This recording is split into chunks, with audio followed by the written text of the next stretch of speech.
देखो आज का जो समय का दौर है ना,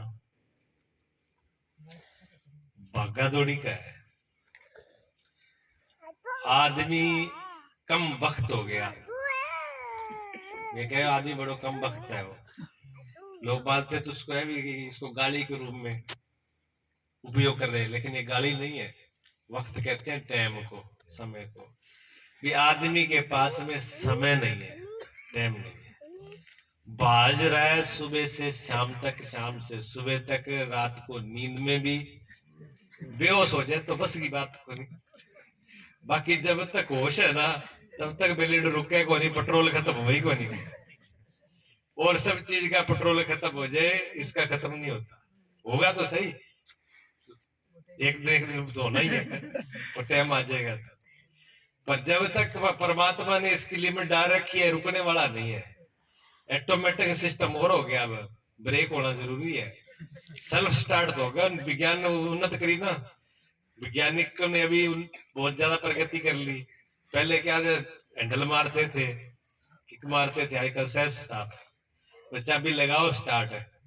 और कुछ सिस्टम तो आजकल ऐसे हो गया कि आदमी बस हाथ लगाओ गाड़ी स्टार्ट है।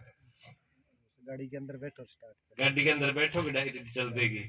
और आप उसके अंदर लिख दो, उसको बोल दो कि जी फलानी जगह जाना है, वो आपको राय बताती हुई ले जाएगी, पूछना भी नहीं। ऐसे सिस्टम हो गया। पर गाड़ी बिना ब्रेक का होगा ना, बड़ी खतरनाक है। गाड़ी की रफ्तार हो, स्पीड हो, कोई बात नहीं, लेकिन ब्रेक होना बहुत जरूरी है।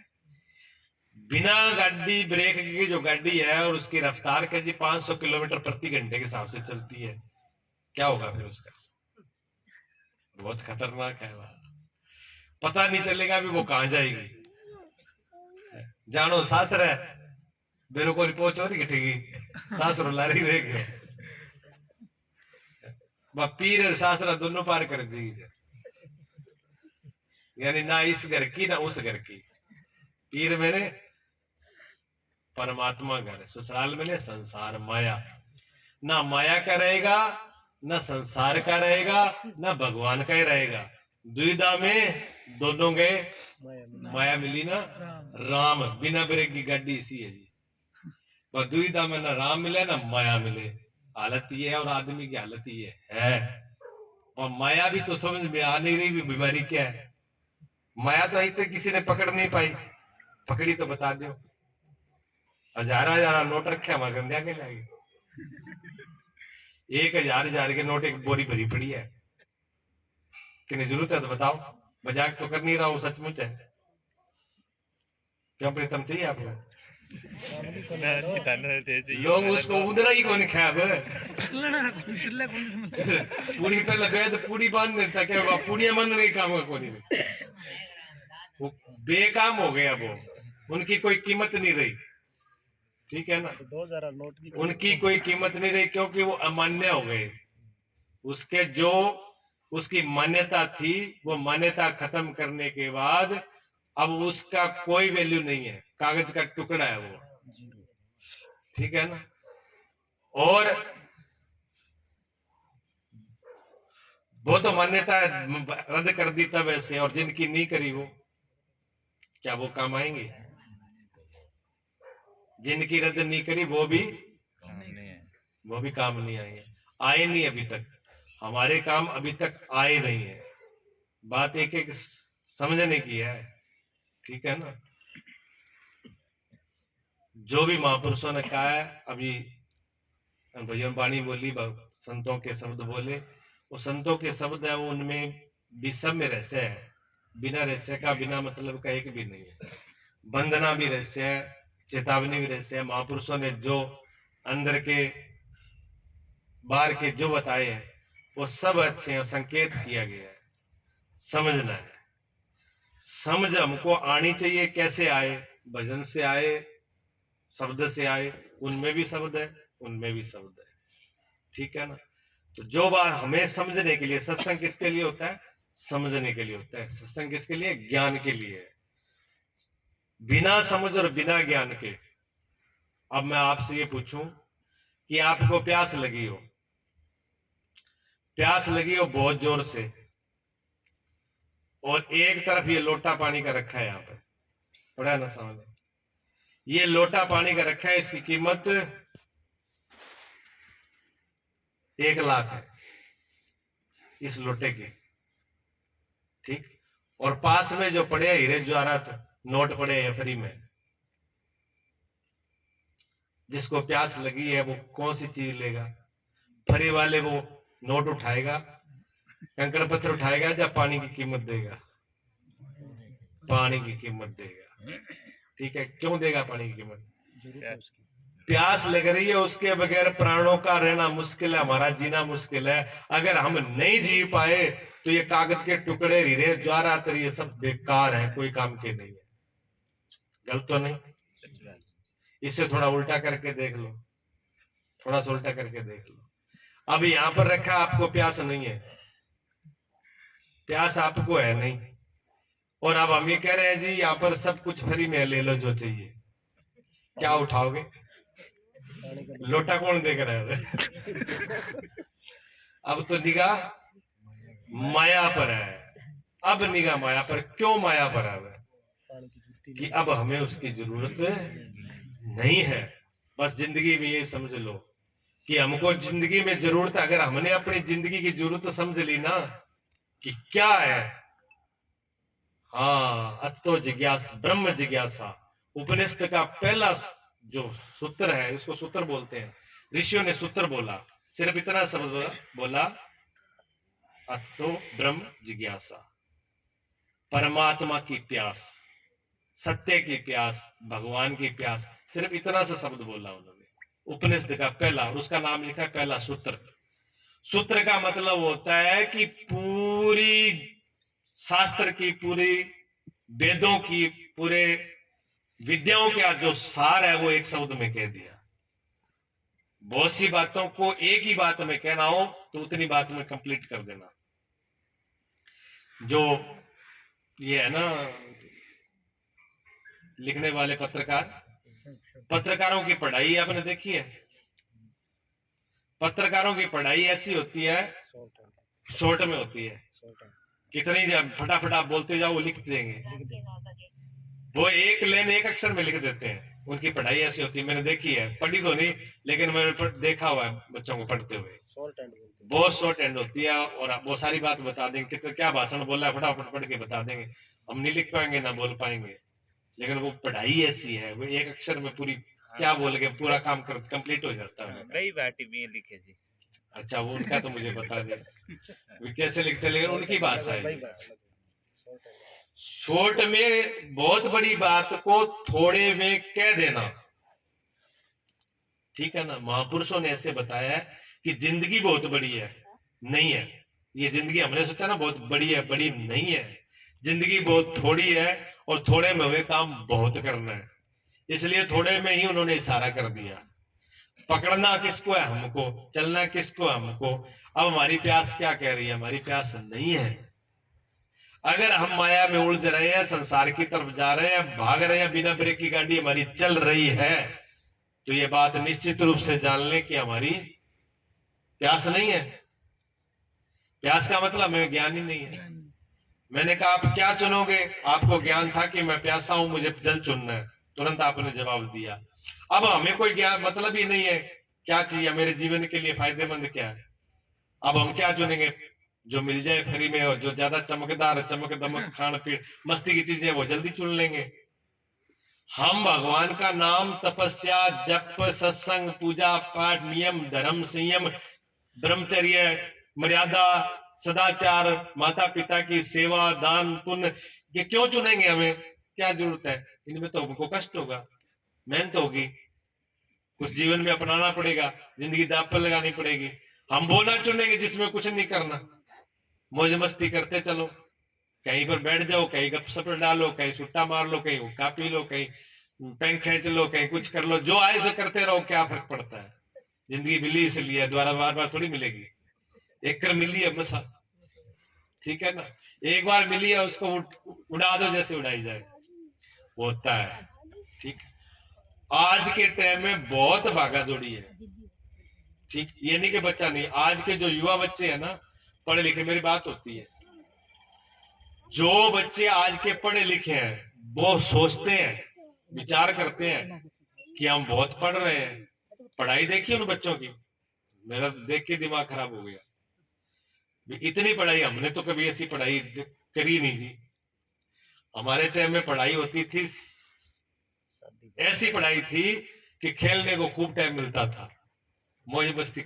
स्कूल से आए, रख दिए किताबें, आप बैट बल्ला हाथ में, खेल लिए, खा लिए, पी लिए, खेत में गए, काम भी कर लिए, माँ बाप की सेवा भी कर ली, मंदिर भी जाए, पूजा पाठ भी कर लिए, सत्संग भी करे, संतों की सेवा भी करे। सारा काम करने के बाद में पास हो जाते थे, बढ़िया, फर्स्ट डिवीजन में। ऐसी पढ़ाई थी, कोई ट्यूशन नहीं, कोई लेना नहीं देना नहीं। अब क्या है, पहले तो माँ बाप पढ़ाते ही प्राइवेट है, ट्यूशन ही है बच्चों को। ट्यूशन पढ़ाने के बाद में बच्चे सुबह जाते हैं, जैसे जैसे वो पूरी ड्यूटी पार करके, उसमें इतनी मेहनत होती है, करके आते हैं। पढ़ाई ऐसी है, आते ही बस भोजन मुश्किल से ही पाते हैं, खेलने का तो टाइम ही नहीं है। दूसरी ट्यूशन, तीसरी ट्यूशन, चौथी ट्यूशन, फिर ये मोबाइलों में चल गई। आज ये क्लास है, फिर वो क्लास है, फिर वो क्लास है। सुबह से शाम तक उनको बेचारों को फुर्सत नहीं है उससे ही। वो क्या करेंगे, वो सोच पाएंगे कुछ? इतनी पढ़ाई होने के बाद भी, इतनी पढ़ाई उनकी है, इतनी पढ़ाई होने के बाद भी उनकी जिंदगी कितनी जाती है? 25 और 30 साल के बच्चे आम खास घूम रहे हैं, पढ़े लिखे, आपके सामने है ना। 25 से 30 वर्ष के बच्चे आम खास उस पढ़ाई के अंदर घूम रहे हैं और पूरी दिन रात उस पढ़ाई में लगे हुए हैं। उस रिजल्ट ये नहीं कि परीक्षा नहीं देते, परीक्षा भी दे रहे हैं। जहां कोई उनका आता है दूर नेड़े, जहां भी कहीं भी परीक्षा का सेंटर आता है वहां भी जाते हैं, सब काम कर रहे हैं वो। उसके बावजूद भी उनकी इतना काम किसके लिए है? अपनी रोजगारी के लिए, पेट के लिए, और उसका प्रबंध नहीं है। फिर भी धरना दे के बैठना रोड पे पड़ता है। इतना कुछ करने के बाद, बहुत बड़ी बात है, सोचिए आप भी हमारा देश कहां प्रगति हो रही है, हम उन्नति पर जा कहां रहे हैं? हमारा विनाश हो रहा है कि विकास हो रहा है? इतना, अब हमारी जिंदगी कितनी है? औसत 70 साल की, 70 साल की औसत है। 30 साल तो बीत गए उसमें तैयारी करने में, कुछ नहीं किया, सिर्फ तैयारी करने में बीत गए। 30 साल किस में बीते? इस स्टेज को लगाने में, गद्दा बिछाने में और चादर लगाने में 30 साल बीत गए। उसके बाद तो सत्संग करना है, बहुत कुछ समझना, खाना करना, चाय पानी, प्रसाद, आरती, वंदना, सब कुछ करनी है। अब जो करना है वो तो अभी बाकी है। 30 साल तो इसी में बीत गए। और 30 साल बाद में नौकरी मिले ना मिले, रोजगार मिले ना मिले, गृहस्थी का बोझ, गृहस्थी का बोझ शुरू हो जाएगा। अब वो बच्चा डिप्रेशन में नहीं जाएगा, वो बच्चा दुखी नहीं होगा, वो बच्चा आयतोबा नहीं करेगा, बच्चा बात बात पर नहीं लड़ेगा। वो क्या करेगा? उसकी कोई समझ में आ रहा है भी मेरे साथ क्या हो रहा है? उस बच्चे की ये समझ में नहीं आ रहा है भी मेरे साथ हुआ क्या। मैंने 30 साल पूरी मेहनत करके मैंने पढ़ाई करी, सब कुछ करी, और मैं अपने पैरों पे खड़ा नहीं हो पाया। और ऊपर मेरे ऊपर वजन और गृहस्थी का आ गया, घर का आ गया। अब उसको पत्नी बुलाएगी तो पत्नी से लड़ेगा, बच्चा बुलाएगा तो बच्चे से लड़ेगा, माँ बाप बुलाएंगे तो माँ बाप से लड़ेगा। क्यों? वो डिप्रेशन में पहले ही है, वो अंदर दुखी है। दुखी आदमी का हाथ लगाओ, क्या आएगा? आशीर्वाद देगा। जिस भट्टी में आग हो और उस भट्टी के अंदर आग हाथ डालो तो ठंडी थोड़ी होगी ना, हाथ वो काम करेगी, वो तो अग्नि जलाएगी। इस संसार की जो लोग कोई कहता है जी लड़का खराब है, कोई कहता है लड़की खराब है, कोई कहता है माँ बाप खराब है, कोई कहता है ये खराब है, वो खराब कहाँ है? खराब हमारी शिक्षा ही है, हमारी जड़ी खराब है। उसमें क्या करेगा? अच्छा, जो पत्नी खराब है तो पत्नी भी तो उसी स्टेज पर है, वो भी तो पढ़ लिख करके वो तो उसके सपने इतने के वो तो गोबर उठाना ही नहीं है। या पहले शर्त तय होती है, खेत में जाऊंगी नहीं, खेत होना चाहिए आपके, नौकरी लगा होना चाहिए, मैं काम करूंगी नहीं, गोबर वाली मेरे होगी नहीं, सुबह दूध दही मुझे चाहिए और वैसे गोबर उठाया नहीं जाएगा। ये तय हो रही है बात। क्या करोगे जब आपको दूध चाहिए, दही चाहिए, शरीर के लिए सब उपयोगी चीजें चाहिए, तो फिर हाथ लगाना पड़ेगा ना, दूसरे से थोड़ी हो जाएगा। हम कुछ हाथ लगाना नहीं चाहते, फिर वो चीज हमको मिल जाए, कैसे मिलेगी? वही तो हम कह रहे हैं। ये विद्या पहले नहीं थी, मैं इस बात को क्यों दोहरा रहा हूं? इसमें सोचना पड़ेगा, विचार करना पड़ेगा।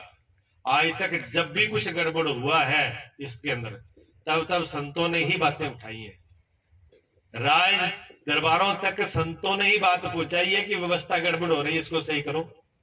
पता है जैसे बड़े बड़े राजा हुए, भागवत जी में देखो, वो इतने दुष्ट राजा हो गया था तो जनता तो दुख झेल रही थी, कोई कट रहा था, कोई मर रहा था, कुछ हो रहा था। संतों ने बैठ करके मीटिंग करी है, क्या कैसा राजा है, पूरी प्रजा को इसने सत्यानाश कर दिया, पूरा प्रजा का दुखी कर दिया। तो क्या क्या किया जाए, क्या बुलाओ राजा को, हम भी तो दोषी है, इस राज्य में रह रहे, खा रहे पी रहे, समाज का नहीं खा रहे हैं, राजा को बुला करके समझाओ।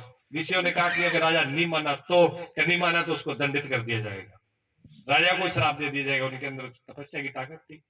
बुलाया राजा को, भागवत जी में पूरी कथा है, बुलाया राजा को, समझाया भी देखो जनता का कर्जा आपके ऊपर, जैसे सूर्यो अपनी किरणों के द्वारा, अपनी गर्मी के द्वारा पूरे जल को पृथ्वी से ऊपर खींच लेता है कण कण से, लेकिन जब जरूरत पड़ती है तो वर्षा के रूप में सब वापिस भेज देता है।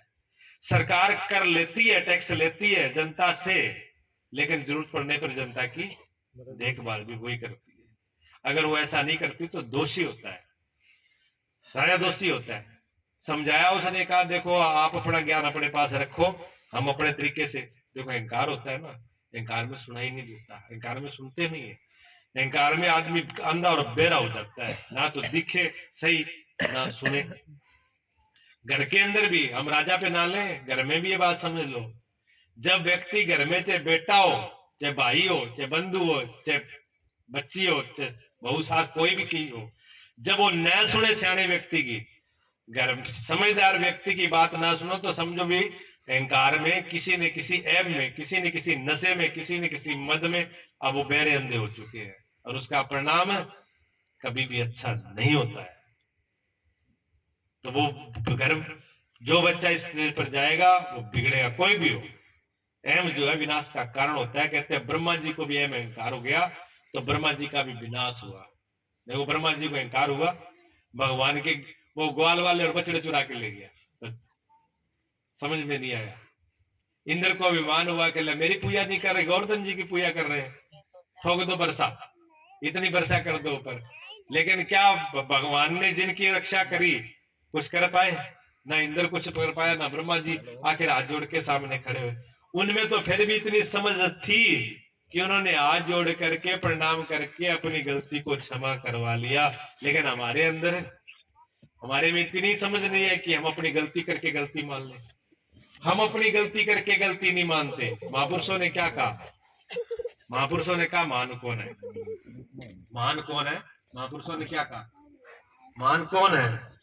हरियारी बात समझो, सबसे बड़ा और सबसे महान इस पृथ्वी पर कौन है? महापुरुषों ने कहा कि जो अपनी गलती को मान ले, जो कहे भी हाँ मेरे से गलती हो गई। क्यों? जिसने गलती मान ली वो अपनी गलती को सुधारेगा, और जो सुधारेगा वो बड़ा हो जाएगा। और जो व्यक्ति ये तय कर ले कि गलती तो हमें मानना ही नहीं है, कुछ भी हो जाए हम अपनी गलती तो मान ही नहीं सकते, फिर वो व्यक्ति का क्या बोल रहा है? वो व्यक्ति ये बोल रहा है कि मैं अब बड़ा नहीं होना चाहता, मैं रुक गया जाऊं वही। क्यों? मैं अब बढ़ना ही नहीं चाहता, क्यों? मैं स्वीकार ही नहीं कर रहा हूं कि मैं, मेरे अंदर ये कमी है, वो वही रुक जाएगा।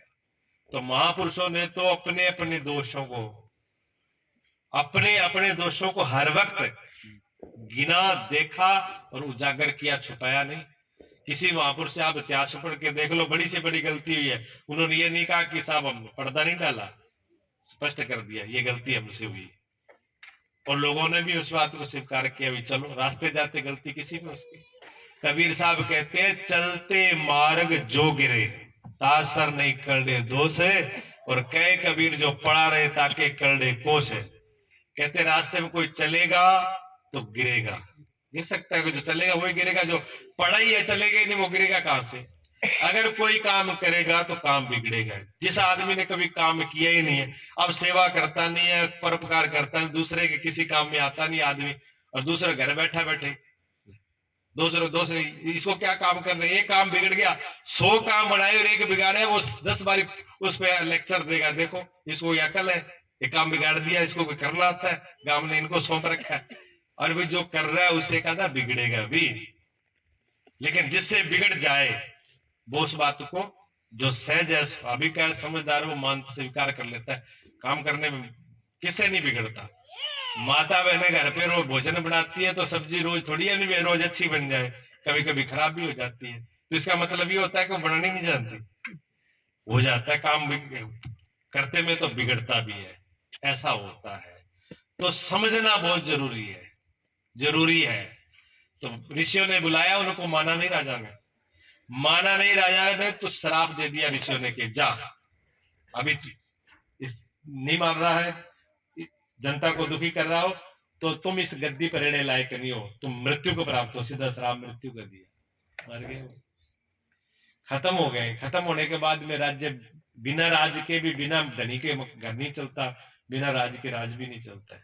अब तो जो अब राज कोई रहा नहीं, किसी का भय नहीं रहा, फोर्स का, दंड का, पुलिस का। सामने रहो आप, पुलिस का भय ना हो, फौज का भय ना हो, दंड का भय ना हो, तो चोर बदमाश लुटेरे क्या करेंगे, जिड़े देंगे। हमारा ईमानदार आदमी के बस रास्ते नहीं निकलने देंगे।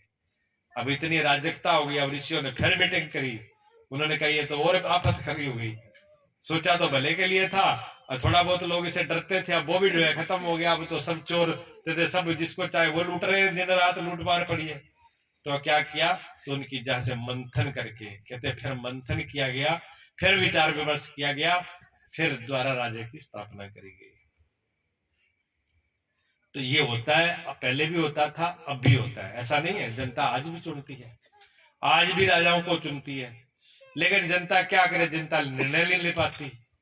जहां यह कहो कि हमारे अंदर वो ज्ञान, वो समझ अभी नहीं आ पाई है जिसकी जरूरत है। सारी चीजों को समझना बहुत जरूरी हो गया। पढ़ाई इस तरीके की करने से बच्चे डिप्रेशन में जा रहे हैं, चले नहीं जाते, जा रहे हैं, जा रहे हैं। सबसे ज्यादा जो पढ़ाई रात दिन की पढ़ाई हो रही है आपकी, कोटा में हो रही है, सीकर में हो रही है, पता है ना आपको, बहुत खर्चा होता है। वहां पर 2, 4, 10 बच्चे हर रिजल्ट में आत्महत्या कर लेते हैं। क्या ये मामूली बात है? जिस माँ बाप का एक ही बेटा हो और जिसने पूरी ताकत लगा करके उस बच्चे को पढ़ाया हो, पूरा पैसा उस पर खर्च किया, और उस बच्चे ने पूरी मेहनत की और उसका थोड़ा सा रिजल्ट बिगड़े और वो आत्महत्या कर ले, आप सोचो उस परिवार का, उस घर का क्या होगा। दूसरे की दूर से बैठ के सुन ले, टीवी में लग जाता है कोई मर गया, लेकिन अब अपने परिवार की अगर कोई बात हो, सोच के देखो, दिल की छाती पे पत्थर धरने जैसी है कि नहीं। तो उन चीजों पर निर्णय करना पड़ेगा। वो पढ़ाई हमारे कितने काम आ रही है, पढ़ाई उतनी होनी चाहिए जो हमारे काम की आए। बेमतलब की पढ़ाइयों से क्या फर्क मतलब मिलेगा, कुछ नहीं मिलने वाला है। विदेशों में है सिस्टम है, विदेशों के अंदर वही पढ़ाई, बच्चे से पूछा जाता है तू क्या बनना चाहता है, बच्चा कहता है मुझे इंजीनियर बनना है, बस ठीक है, इंजीनियर की पढ़ाई कराओ और इंजीनियर बनाओ, बात खत्म है। इधर उधर की 100 बातों से मतलब ही नहीं है। बच्चा कहता है मुझे प्रोफेसर बनना है, टीचर बनना है, बच्चा कहता है मुझे वैज्ञानिक बनना है, जो बनना है वो पढ़ाई उसको कराओ, बात खत्म, कोई डिप्रेशन है ही नहीं। लेकिन हमारा तो कोई निर्णय ही नहीं है, ठीक है। तो ये निर्णय लेना जरूरी है, नहीं तो हमारी जिंदगी, बच्चों के लिए बोल रहा हूँ, माँ बाप के लिए, सबके लिए जरूरी है। उससे ये डिप्रेशन बिगड़ रहा है। पहले ये विद्या ऐसी नहीं थी, कब, जब गुरुकुल थे तब। गुरुकुलों में क्या था, गुरुकुलों में सिर्फ पढ़ाई नहीं कराई जाती थी। देखो भगवान राम जब जाते हैं गुरुकुल के अंदर, गुरुकुल से जब विश्वामित्र लेके जाते हैं, तो घर पे जब होते हैं तो बालक होते हैं, उनको किसी चीज का कोई पता नहीं है, ठीक है। गुरु ग्रह पढ़न गए रघुराई, अल्प काल विद्या सब आई। पहले तो देखो गुरु कितने महान थे, कितने प्रैक्टिकल थे, कि ज्यादा टाइम उन्होंने खर्च नहीं किया उनको पढ़ाने में, बहुत कम टाइम में पढ़ाया। फिर क्या पढ़ाया उनको, उनको पढ़ना लिखना संस्कार सब कुछ दिया, उसके साथ क्या दिया, उनको जरूरत पता था कि ये क्षत्रिय है और इनको युद्ध की जरूरत है, इनको युद्ध करना पड़ेगा, ये जो राक्षस पैदा हो चुके हैं उनको संहार करना है, इनको धनुर्विद्या की जरूरत है। तो विश्वामित्र जी ने धनुर्विद्या सिखाने में देर नहीं लगाई राम जी। और जो दिव्य अस्त्र थे, दिव्य शक्तियां थी, वो भी तुरंत प्रकट करा दी। 16 साल की उम्र में तो बिल्कुल एकदम मौके कर दिया। बताइए आप, राम जी 16 साल की उम्र में प्रैक्टिकल सिखा दिया उनको, पढ़ाया नहीं कि आप ऐसे बंदूक लेना और ये बंदूक ऐसे मिलेगी, इतने रेट में मिलेगी, उसमें यहाँ बटन होते हैं, फिर उसमें ऐसे रोंद डलता है, फिर वो ऐसे चलेगी। वो सीख तो लेगा, लेकिन जब चलानी पड़ी तो भूल जाएगा सब कुछ। एक ऐसे ही था, सीखा सिखाया, कॉलेज में सीख के आया और आते उसने घर वालों को ले आओ बंदूक, पिताजी वाली बंदूक निकालो। क्या काज में जाऊंगा मोर्चे पर, कहा जंगल पर, वहां शेर रहते हैं। घर वालों ने समझाया शेर है वहां, जानवर है, खा जाएंगे, तो किसके चक्कर में घूम रहा है।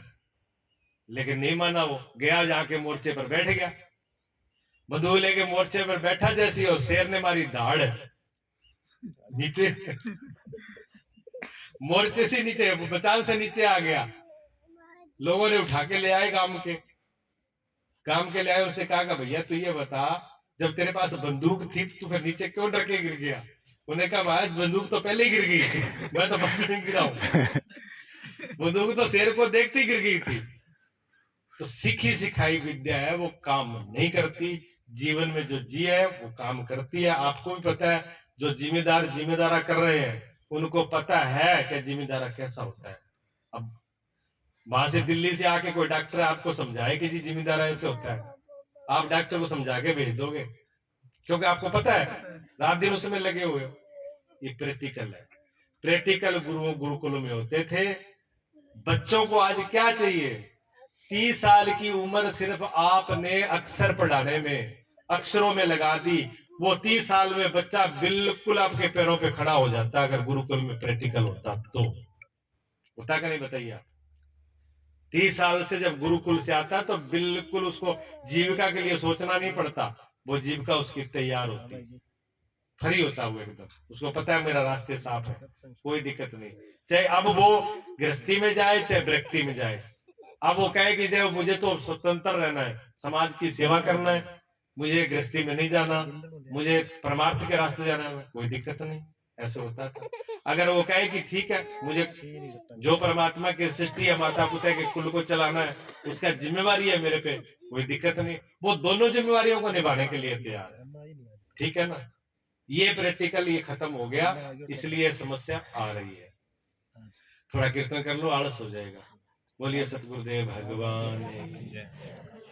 गुरुदेव नमः, गुरुदेव नमः, गुरुदेव नमः, गुरुदेव नमः, गुरुदेव नमः, गुरुदेव नमः। बोलो सारा थोड़ा आलस हो जाएगा।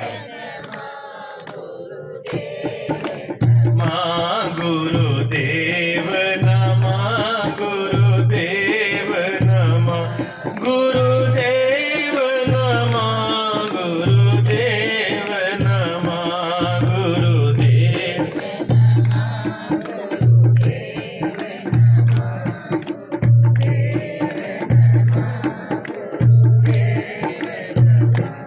गुरु ज्ञान गंगा का किनारा है, गुरु ज्ञान गंगा का किनारा है, गुरु ज्ञान किनारा है, गुरु ध्यान गंगा का किनारा है, गुरु ज्ञान गंगा का किनारा है।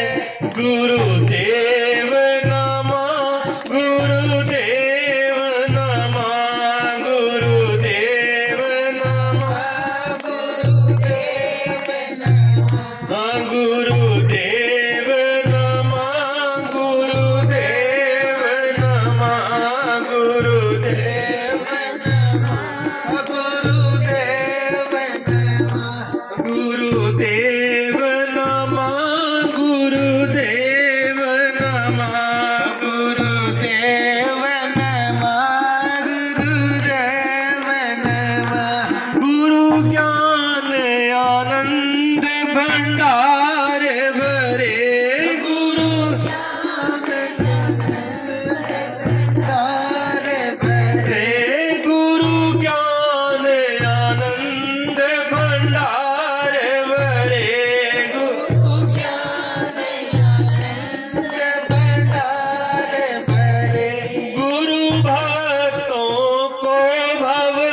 नमः गुरुदेव नमः गुरुदेव नमः गुरुदेव नमः गुरुदेव नमः गुरुदेव नमः गुरुदेव नमः गुरुदेव नमः। बोलिए सद्गुरुदेव भगवान की। सदगुरु जो है इस जीवन के लिए जो हमारे जीवन की उपयोगी है। सदगुरु कौन होता है? सदगुरु किताबों को पढ़ने वाला नहीं होता। सदगुरु वो होता है जिसने जीवन में सत्य को जिया हो, जो उसमें रहे हो। जैसे माता पिता ने जिन्होंने जो काम किया है उस काम का उनको पूरा ज्ञान होता है। वो बच्चों को जो शिक्षा देते हैं उसमें कभी फर्क नहीं आता। बच्चे कितना ग्रहण करते हैं ये तो बच्चों पर निर्भर है, लेकिन माता पिता की तरफ से फर्क नहीं होता है, क्योंकि उन्होंने जीवन में उसको जाना है। इसी प्रकार सदगुरु जो है जिसने जीवन में जाना, भी जीवन किस लिए मिला है, कितना उपयोगी है ये, कितना उपयोगी है, कितना उपयोगी है। दुर्बल लभो मानुष्यो देही, ये मनुष्य देह कितना दुर्लभ है। बड़े भाग मानुष तन पावा, सुर दुर्लभ सदग्रंथन गावा। महापुरुषों ने अपनी अपनी वाणी में, अपने अपने शब्दों में, अपनी अपनी शैलियों में सभी ने कहा इतना बड़ा दुर्लभ है कि किसी भी चीज से ये मिल नहीं सकता। किसी भी वस्तु दे करके, किसी भी प्रकार की कीमत चुका करके ये मिलेगा नहीं। कोई अगर कहे कि मैं पुण्य कर लूंगा, धर्म कर लूंगा, कर्म कर लूंगा, दान कर लूंगा, तपस्या कर लूंगा, मुझे मिल जाएगा, तो ये जरूरी नहीं है। ये जरूरी नहीं है। क्यों? इसमें लिख दिया महापुरुषों ने, कहते कबहू करुणा कर नर देही, कि परमात्मा ने इस पे करुणा करी थी, दया करी थी। कबहू करुणा कर नर देही, देत ईस बिन हेत सनई। कहते परमात्मा ने कृपा करके ये मनुष्य चोला उपहार में दिया। तो किसी ने कहा जी जब भगवान ने कृपा करी है तो कृपा कोई मतलब वो करी होगी, ये तो कर करी कोई मतलब होगा जहां तो हमने कुछ बड़ा काम किया, जब आशीर्वाद दिया है। जब भगवान ने को कुछ ना कुछ मतलब रहा होगा, जब उन्होंने आशीर्वाद दे दिया, कृपा कर दी, ले भी मैं कल रहे तू मेरा काम आओगा, आज मैं तेरा पर उधार करूं। तो उन्होंने कहा नहीं, बिन कारण बिन हेतु, ना तो तुमने ऐसा कोई बहुत बड़ा पुण्य किया जिससे मिला हो, और ना कोई भगवान को आपसे कोई स्वार्थ है, मतलब है। भगवान निस्वार्थ है, भगवान को कोई मतलब नहीं, भगवान का कोई अपना नहीं है, कोई पराया नहीं है, कोई अच्छा नहीं है, कोई बुरा नहीं। भगवान का कोई मित्र नहीं है, भगवान का कोई दुश्मन नहीं है। भगवान बिना ही है तुझे कृपा करते हैं। कोई तैयार हो, सूर्य जो है ना, सूर्य जब निकलता है तो सूर्य का कोई मित्र नहीं है, कोई दुश्मन नहीं है, कोई अच्छा नहीं है, कोई बुरा नहीं है। सूर्य के लिए कोई पापी नहीं है, कोई पुण्य आत्मा नहीं है। सूर्य सबके लिए समान आता है। लेकिन कोई आदमी निर्णय कर ले कि मुझे सूर्य देखना ही नहीं है, वो अपनी आंख ही बंद कर ले, तो सूर्य का क्या दोष है। जो कोई आदमी अपने घर मकान की खिड़कियां बंद करके कमरे के अंदर बंद होकर बैठ जाए कि मुझे सूर्य के दर्शन करना ही नहीं है, तो सूर्य का क्या दोष है। सूर्य को कोई दोष नहीं, वो उसकी मर्जी है, नहीं करना चाहे तो ना करे। परमात्मा की कृपा कौन लेना चाहता है? जिसकी मर्जी हो, जिसकी मर्जी ना हो ना ले। भगवान जबरदस्ती नहीं करते। सूर्य जबरदस्ती आकर के आपको बिस्तर में खड़ा करते नहीं है। बताओ, सूर्य ने जगाया कभी आके आपको कि मैं आ गया अब तो जग जा? महापुरुष नहीं जगाते, वो जग जाते हैं। आप नहीं जगो तो सूर्य उदय होंगे, बढ़ेंगे और अस्त भी हो जाएंगे। आप सोते रहो, आपको नहीं जगाएंगे। अगर आपको सूर्य के साथ जग करके काम करना है तो सूर्य ये नहीं सोचेगा कि मेरा इसने बड़ा सम्मान किया है, मेरे जगते ही आ गया भी। जैसे नेताजी पधारे गांव में और सब लोग फूल माला लेके पहुंच गए, सूर्योदय उदय हुए, लोग फूल और लोटा जल का लेके चढ़ाने लेके पूछ के सूर्य फूल करके कुप्पा नहीं हो जाता कि वाह वाह वाह बड़े भगत आ रहे हैं सुबह। मेरी बात समझ, सूर्य को कोई फर्क नहीं। सूर्यों पे जल चढ़ा रहे हैं तो हम अपने लिए चढ़ा रहे हैं, फूल चढ़ा रहे हैं तो अपने लिए चढ़ा रहे हैं, अगर हम सो रहे हैं तो अपने लिए सो रहे हैं। बस परमात्मा ऐसा ही है, सूर्य और परमात्मा ऐसा ही है। कि अगर हम कुछ कर रहे हैं, अगर हमने अपनी श्रद्धा के द्वारा, अपने भक्ति के द्वारा, अगर हमने अपने हृदय की, अपने अंतर ज्योत के कवाड़ खोल दिए, अगर हृदय को हमने साफ कर लिया सत्संग में, संतों की सेवा में, गुरुओं की शरण में जाकर के अगर हमने अपने आप को इस लायक बना लिया कि भगवान मेरे घर में पधार जाए, मेरे घट में प्रकट हो जाए, घट घट में मेरा साइया सुनी सहज न कोई, बोल बलिहारी बा घट घटे जा घट प्रकट होए। हम प्रकट होने के लायक हो जाए तो वो प्रकट होने के लिए तैयार है। अगर हम प्रकट करने के लिए लायक नहीं है तो उसका कोई दोष नहीं है, वो तो तैयार बैठे है। उसकी तैयारी के लिए ये शरीर है, पहला काम किया। पहला काम क्या किया? मनुष्य देह। महापुरुषों ने कहा दुर्लभो मनुष्य देह, सबसे दुर्लभ तो मनुष्य देह है, ठीक है ना। उसके बाद देही नाम क्षण भंगुरा, महापुरुषों ने कहा दिया है कि ये सबसे दुर्लभ है, लेकिन बात ध्यान में रखना, ये क्या है? देही नाम क्षण भंगर। क्षण भंगर में एक क्षण के बाद में इसकी छुट्टी है, एक क्षण बाद में आने वाले श्वास में क्या होगा हमारे पास कोई गारंटी नहीं है। इसलिए कहते हैं कबीर साहब और जब रविदास जी मिले तो पहले तो उनकी लोगों में बड़ी चर्चा हुई कि आज बहुत दो बड़े महापुरुष मिल रहे हैं। अच्छा, लोगों को पता है क्या होता है, लोग सोचते हैं दो महापुरुष के तो जी झोटा लड़ा नहीं खा मैं लड़सी, वैसे समझते हुए दो गोदा है जो लड़ेगा आपस में। हाँ, ज्ञानी से ज्ञानी मिले करे ज्ञान की बात, और मूर्ख से मूर्ख मिले तो क्या, तो लात। मूर्ख तो मूर्खता वाली बात करेगा ना, और क्या करेगा।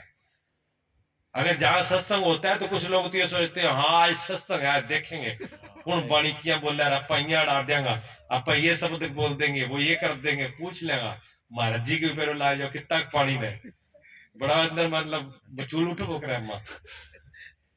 कोई भावी अलग अलग भाव होते हैं ना, लेकिन ये भाव कितने। अब देखो कबीर साहब और रविदास जी महापुरुष तो वो है, देखो ज्ञानी है, ज्ञानी है तो देखो मिले, लोगों में बड़ा वो था, बहुत लोग इकट्ठे हो गए गांव के, भी पता नहीं कितनी जोर की सत्संग हुई भी। हम और आप ही सत्संग करते हैं तो कितनी बढ़िया सत्संग होती है, कितनी ज्ञान की चर्चा होती है, भजन होता है, वाणी होती है, कीर्तन होती है, आनंद आता है। तो अब ये दो महापुरुष मिलेंगे तब क्या होगा, तब तो वाणियों की झड़ी लग जाएगी, वहां पर वाणी वाणी होगी। हाँ, लेकिन कबीर साहब और रविदास जी मिले तो मुंह से एक शब्द भी नहीं बोला। रविदास जी तो एक पैर पे खड़े हो गए ऐसे, एक पैर ऊपर एक नीचे, और कबीरदास जी मुंह बाके खड़े हो गए, मुंह खुला का खुला। दोनों का सत्संग हुआ, दोनों कबीर साहब जी अपने आश्रम चले गए, रविदास जी अपने आश्रम चले गए, दोनों का सत्संग हो गया, शब्द बोले कोई एक, मुंह से एक शब्द भी नहीं आया। लोग इकट्ठे थे, लोगों ने कहा क्या बात हुई, हम सोच रहे बहुत बड़ा सत्संग होगा, सुनेंगे आज तो कल्याण हो जाएगा, और ये तो बोले ही नहीं, ये दोनों ही पागल है लगते हैं। उन्होंने सोचा ये दोनों बेवकूफ है, पागल है, क्योंकि जो खुद बेवकूफ होता है वो दूसरों को ऐसे ही लगता है, आपका डोल दिखाते हैं। तो दोनों ने सोचा, फिर क्या हुआ वो तब तो नहीं बोले, लेकिन कबीर साहब के पास जो उनके भगत जो थे, उन्होंने कबीर साहब से हाथ जोड़ करके प्रार्थना करी कि प्रभु हम तो बहुत टाइम से इंतजार कर रहे थे कि आप जैसे ज्ञानी पुरुष महापुरुष, हम तो अज्ञानी हैं, हम तो कुछ जानते ही नहीं है, और आप जैसे महापुरुष मिलेंगे तो कितनी ज्ञान की, भगवान की, उस परमात्मा की, सत्य की चर्चा होगी, हमको लाभ होता, हम तो इसलिए इंतजार में बैठे हो रहे, आप तो कुछ भी नहीं बोले। कबीर साहब हंस पड़े, उन्होंने कहा सत्संग तो हो गया हमारा। सत्संग वाले के लिए समझने के लिए इशारा ही काफी है। मेरे गुरुजी क्या कहते थे, कोई जो समझे सैन में तासो कहिए बैन, बैन कहते हैं वाणी को, कहते हैं जो सैन में समझे उससे शब्द भी बोल दो तो कोई बात नहीं है, जो समझे सैन में तासो कहिए बैन, और सैन में समझे नहीं तासो ये मौन है। जो ना सैन समझे ना बैन समझे उससे चुप्पी भला है। हाँ, एक बार गोरखनाथ जी जा रहे थे कहीं, गोरखनाथ जी जा रहे थे तो एक जिम्मेदार टकर गयो, खाइलो पीड़ो भी बड़ क्यों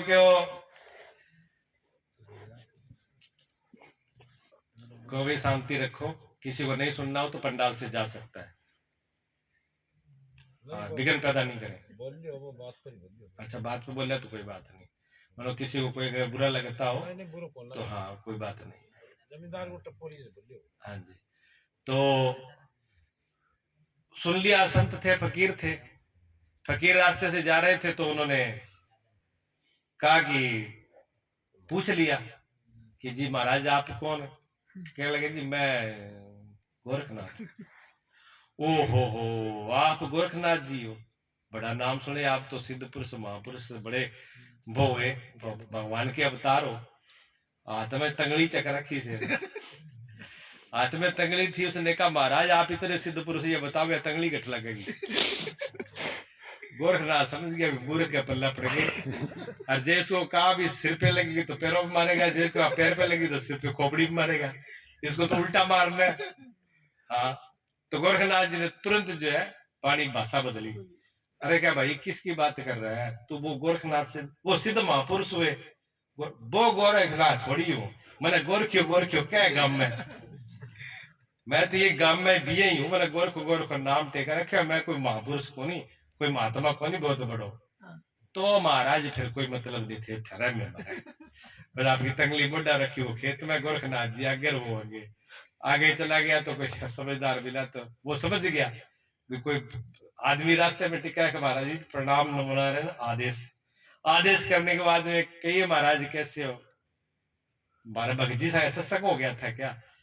हाँ सत्संग हो गया था। क्या सत्संग हुआ? गोरखनाथ जी से पूछा कि भगत जी के साथ में क्या सत्संग हुआ? तो गोरखनाथ जी ने एक दुआ बोला कि सत्संग ये हुआ, चतुरन के हम गुरु कहावत, जो समझदार है ना चतुर है उनके मैं गुरु हूं, चतुरन की हम गुरु कहावत और मूर्खन की हम दास। और जब जाट उठाए राम गए लो तो गोरख जोड़े हाथ, मूर्ख के सामने राम राम करके निकल जाना चाहिए, क्यों? ठीक है ना, राम राम ही अच्छी है, भी लड़ाई से राम राम अच्छी होती है, कोई जरूरी थोड़ी है ना। तो महापुरुषों का रास्ता ऐसा है, ठीक है। महापुरुषों ने क्या क्या क्षण भंगर, एक पैर में कबीर साहब ने कहा कि हमारा सत्संग हो गया, क्या सत्संग हुआ हम समझ नहीं पाए। कि रविदास जी ने मेरे को देख के कहा कि एक पैर उठा दूसरे की आशा नहीं है, इतना ही टाइम है, एक पैर ऊपर गया वो नीचे आएगा कि नहीं आएगा ये इतना टाइम हमारे पास नहीं है। फिर हमने भी जवाब दे दिया कि एक सांस गया अंदर वो बाहर आएगा कि नहीं आएगा, और बाहर गया वो अंदर आएगा कि नहीं आएगा पता नहीं है। कबीर साहब ने मुंह खुला रखा कि जो सांस गया वो लौट के आएगा कि नहीं आएगा, इसका कोई भरोसा नहीं। और एक पैर उठा है वो वापस रखा जाएगा कि नहीं जाएगा, क्षण भंगुर है। यह मनुष्य शरीर इतना दुर्लभ भी है, इतना कीमती भी है, लेकिन इसका पास इतना भी समय नहीं, कभी बिखर जाए, बुलबुला पानी का है। इतना कुछ होने पर भी हम इसको किस में लगा रहे हैं? कितनी कीमती कामों में लगा रहे हैं बताइए आप? धूल मिट्टी इकट्ठे करने के लिए, या कंकड़ पत्थर करने के लिए, या हीरे ज्वारत के लिए? तेरा एक एक श्वास हीरा मोती ये लुटाने के काबिल नहीं है। और हमारे तो सांसों की कीमत ही नहीं है। वो हमारे लिए बोल रहे हैं, किसी और के लिए नहीं बोल रहे। हमारे श्वासों की कीमत बहुत बड़ी है, छोटी नहीं है। लेकिन वो हम गौर नहीं करते। उस गौर के लिए ही सत्संग होता है, उस गौर करने के लिए सत्संग होता है कि हम सचेत हो जाएं। हम हीरे ज्वारात और धनी है, मालिक है खजाने के, बहुत बड़े खजाने के मालिक हम खुद हैं, लेकिन हमको पता ही नहीं कि हम खुद हैं। समस्या तो ये है ना कि बहुत बड़े खजाने के मालिक हम खुद हैं, लेकिन हमको पता नहीं है कि हम हैं। एक भिखारी था, एक जगह रहता था, ज्यादा दूर नहीं जाता था, छोटी सी जगह बना रखी थी, पेड़ था, छोटी सी लकड़ी की सरकंडे की वो झुग्गी बना ली, वहीं पड़ा रहना। तो वो क्या करता, उतना ही गए गांव का छोटा सा एरिया, तो गांव के लोग भी सब जान गए कि बेचारा अपनी रोटी रोजी के लेके जाता है और वहीं पड़ा रहता है, तो उसको कोई मना नहीं करता था। जिसके घर पे पहुंच जाना और बड़े प्रेम से आदर से उसको रोटी पानी खिला देना, जो थोड़ी जरूरत होती वो दे देते। ऐसे तो लोगों का विश्वास हो गया कि भिखारी है बेचारा, यही रहता है, पड़ा रहता है, वो भीख मांग के अपनी रोटी उतनी ले जाता है, ज्यादा ना तो ये इकट्ठा करता, किसी ने 1 रुपया 2 रुपया दे दिए तो वो रख लिए, किसी के साथ जिद भी नहीं करता। तो लोग उससे खुश थे, प्रसन्न थे। तो आता वो रोज था। अब रोज आता था तो घर पे माता बहन मैं ही उनकी इंतजार करती थी, वो बेचारा आएगा, एक रोटी उसको भी खिला देंगे, कोई चीज बनाती तो उसके लिए भी रख लेती। अब एक दिन क्या हुआ कि वो आया नहीं तो लोगों ने पूछा कि आता तो रोज आज की गया क्या, पता करो कहाँ है वो। देखा इधर उधर पता लगाया, छोरों ने पूछा कि देखा, हमने ही नहीं, हमने भी नहीं देखा, हमने देखा कि वो नए बार उधर खेतों में झुग्गी सी बढ़ा रखी है भाई, पड़ा है। तो किसी ने कहा चल देखना भी वो है कि नहीं है। तो एक दिन तो उसको संभाला ही नहीं बेचारे। दूसरे दिन किसी ने जाकर के देखा तो वो प्राण पखेरु उसके उड़ चुके थे, वो खत्म हो चुका था। वो आया, देख करके वो दौड़ के गांव में, उसने कहा भैया वो भिखारी तो मर गया। और देखा नहीं बेचारा, आज मरा है, रात मरा है, कल मरा है, कल आया नहीं, हो सकता है कल बीमार हो या कोई अस्वस्थ हो जिसकी वजह से नहीं आया, हो सकता है कल ही प्राण छोड़ गया। कौन देखता था, वहां एकांत में पड़ा था, जंगल में कोई दूसरा था भी पास में, तब इतने कोई साधन नहीं थे। तो लोगों ने कहा चलो बेचारा यही आता रहा, वो उसके पीछे आगे कोई है ही नहीं, ना उसके कोई परिवार है, ना कोई बच्चे है, ना कोई रिश्तेदारी है। अब हमारे गांव में मांग के खाया पिया है, तो अब हम लोग भी चल के उसका क्रिया संस्कार कर दें। सब गांव के लोग गए, जवान जवान लड़के भी गए, जाके उन्होंने कहा भी इसका कुछ किया जाए, क्या करे संस्कार। तो कोई ने क्या संस्कार क्या करे, ऐसे करो, ये आदमी एक वैसे तो भिखारी में रहा है, पर रहा एक फक्कड़ की तरह ही है, तो कहा इसको गांव में जाकर के संस्कार करेंगे, लकड़ी जलाएंगे, ये यही रहा है। और ये जगह फालतू जंगल पड़ा है, घनी जगह पड़ी है, जहां ये पूरी जिंदगी बैठा रहा, वही अपनी पट के डंडा और समाधि दिखा दे। ठीक है। अब जो लड़के थे ले आए अपने बड़ी कसी, जो भी चाहिए सामान खोदने का। अब कसी खोदने लगे तो 2-4 फुट ही खोदाई करी, तो अंदर से कोई आवाज आई, लगने की कोई चीज लग रही है। अच्छा, खेत में जो काम करता है, चलाता है औजार, उसको पता लग जाता है कि नीचे लोहा है कि पत्थर है कि ईंट है कि लकड़ी है, वो लगती तो मालूम पड़ रही है। तो उसने कहा भी कोई धातु है, कस्सी लग रही है किसी में, धातु बज रही है चीज। तो उन्होंने कैसे अगर निकालो तो निकाले, तो बड़े बड़े ऐसे घड़े थे 5-7 मटके, उनके अंदर मोरें भरी हुई थी। 4-5 घड़े भरे हुए थे मोरों के। गांव वालों ने निकाला, कुछ गांवों ने कहा कि देखो ये पूरी जिंदगी ये मांगता रहा और मांग मांग के इसने यही इकट्ठा करके रख दिया। तो दूसरे ने कहा बुद्धू ये पहले देख तो ले, ये सोने की मोर है। अपने गांव में किसी ने सोने की मोर दी बेचारे को, किसी ने खोटा सिक्का दे दिया, वही ठीक है। इतना पैसा गांव में किसी को नहीं दिया, और सोने की मोर तो कौन देगा। ये सोने की मोरे है, सोने की मोरे यहाँ कैसे आए। तो जो समझदार थे उन्होंने कहा देखो ये है भाग्य, ये भिखारी पूरी जिंदगी भिखारी रहा,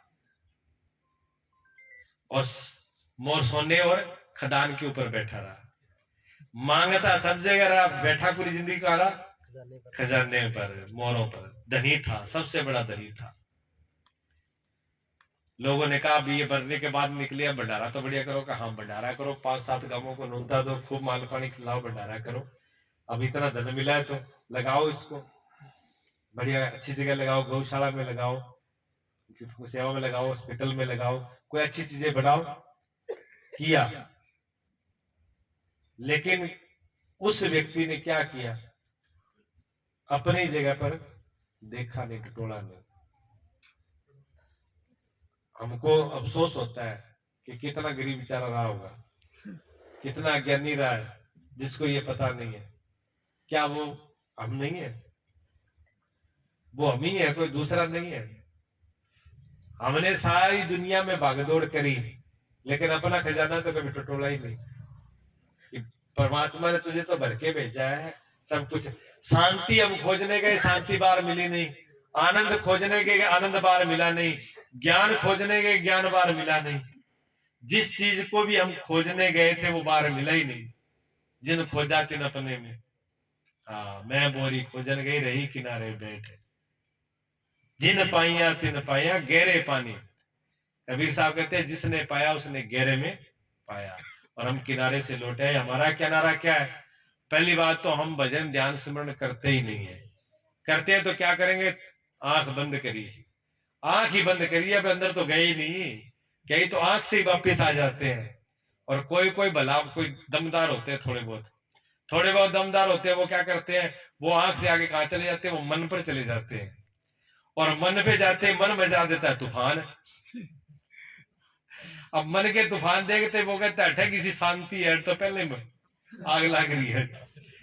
मां तूफान शुरू हुए और बड़े वापस क्यों भजन कोई और ही कि बस गया अपना कोई नहीं, अपना चालो काम। ये ज्यादातर शिकायत होती है जी। भजन में थोड़ी देर बैठे, बहुत से लोग पूछते हैं हमसे, आके प्रश्न करते हैं कि महाराज जी बिया तो मन बहुत ही बढ़िया रहा है, गुरु जी पूछो ना, मैं काम करानी नोट गिना जद मन ना ले को नहीं बड़ो ही लग गया मन, कितना ही वे लाख गिनता हुआ नहीं, लाख तक की मन इन्ना मिलना नहीं जाए, वो गिनतो ही रहे। रसगुल्ला खावा जल्दी को नहीं हल, काम और लगा जो नाच गान कोई बढ़िया पार्टी शाल्टी चलती है, मन नहीं जाए इन्ना मिलना।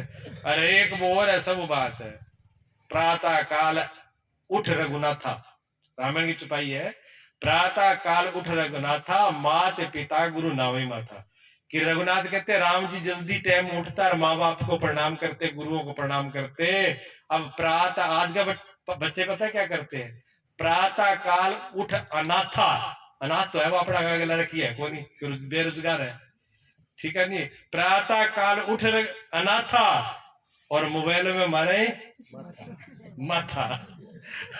दिन उड़ते भी का दर्शन करे, वो है देवता सारो मोटो, इन्हें फ्रोड लो भी मैं मन ईशो लग गया भाई, जे भी मैं नट खत्म ना हो और कोई काम न हो तो दिन ले गए पूरी रात ही बीत जाए, बट मन लेगा नहीं, उंगली और मन चलता ही रहेगा। देख लो, नहीं होता देख लो, होता है ना, वहां मन लग जाता है, बार मन लग जाता है और काम में लग जाता है। भजन करते हैं तो कहते हैं जी भजन करते हैं मन के अंदर भूचाल आ जाए, बैठे जी को नहीं कह चलो, पता नहीं के इसी बात आती है, इसी बात आवे, कदे सोची समझी कोई याद ही को नहीं, पता नहीं मुर्दा का मुर्दा ही खड़े हो जाए।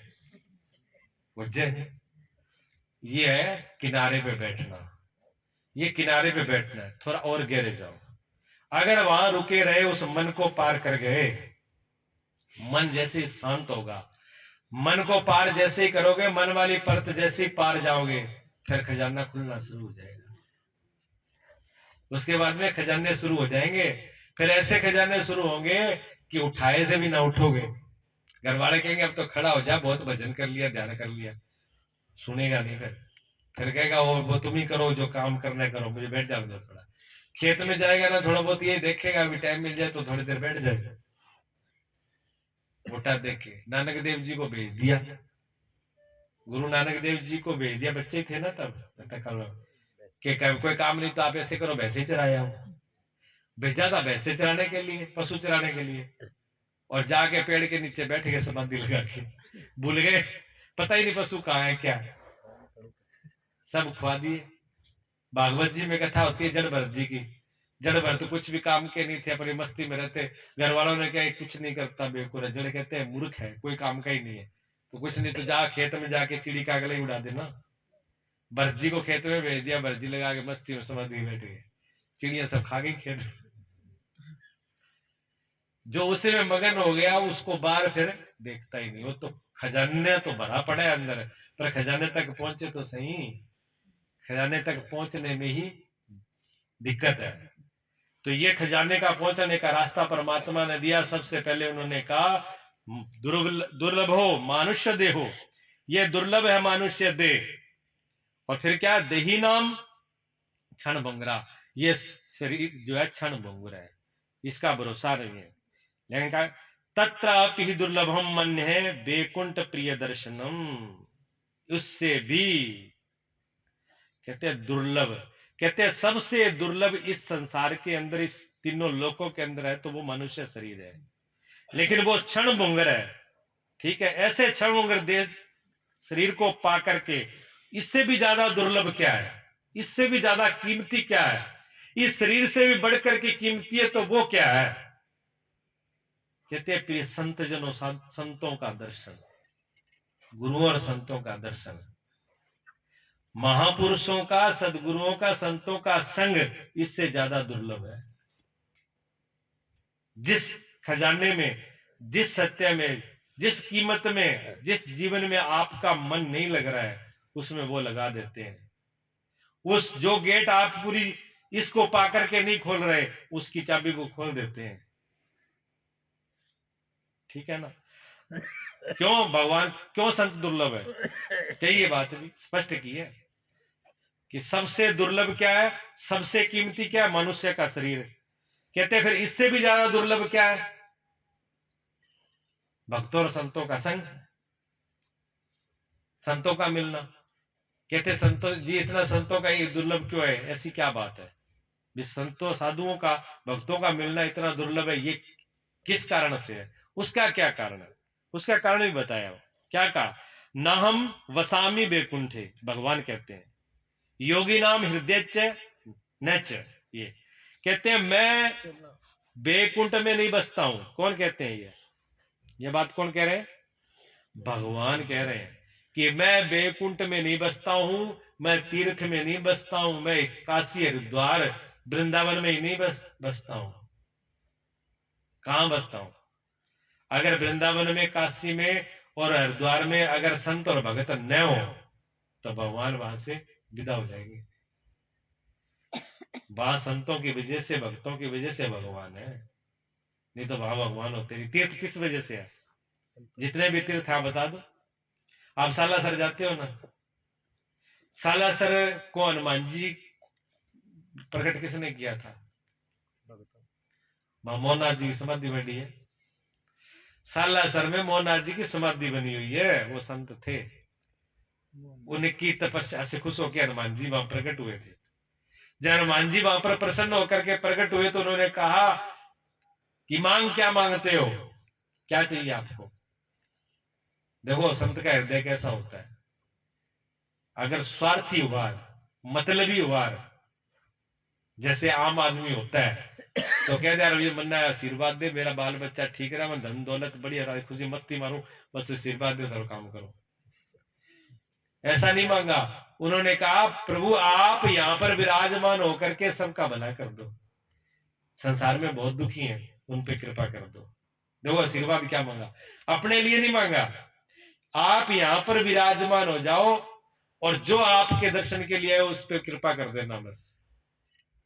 कितने लोगों को आशीर्वाद मिल रहा है। चाहते तो वो अपना मतलब हल कर लेते ना, लेकिन अपना मतलब हल नहीं किया। परोपकार, दूसरों के लिए। हाँ, वृक्ष फले ना, कहते वृक्ष अपने लिए नहीं फलते, और नदी ना पीवे नीर, और नदी अपना पानी कभी नहीं पीती है। ठीक है। परमार्थ के कारण चारों धरा शरीर, तरवर सरवर और संत जन। चौथा बरसे में, वर्षा जो अपने लिए नहीं बरसती, परोपकार के लिए। ये संत भगत जो है, साधु पुरुष महापुरुष है, ये दूसरों के लिए अपना जीवन बलिदान कर देते हैं, अर्पण कर देते हैं। तो भगवान क्या करते हैं? भगवान कहते हैं ये दूसरों के लिए अपने आप को दान कर देते हैं, ये अपना अहम खत्म कर देते हैं, ये अपने अंदर इनका कुछ भी नहीं होता, ये सब कुछ मुझे सौंप देते हैं। तो मैं क्या करता हूं? ना हम बसामी बेकुंठ में, बेकुंठ में नहीं बसता, योगी नाम हृदय न वही, और योगियों के हृदय में भी नहीं बसता। योगी कौन है?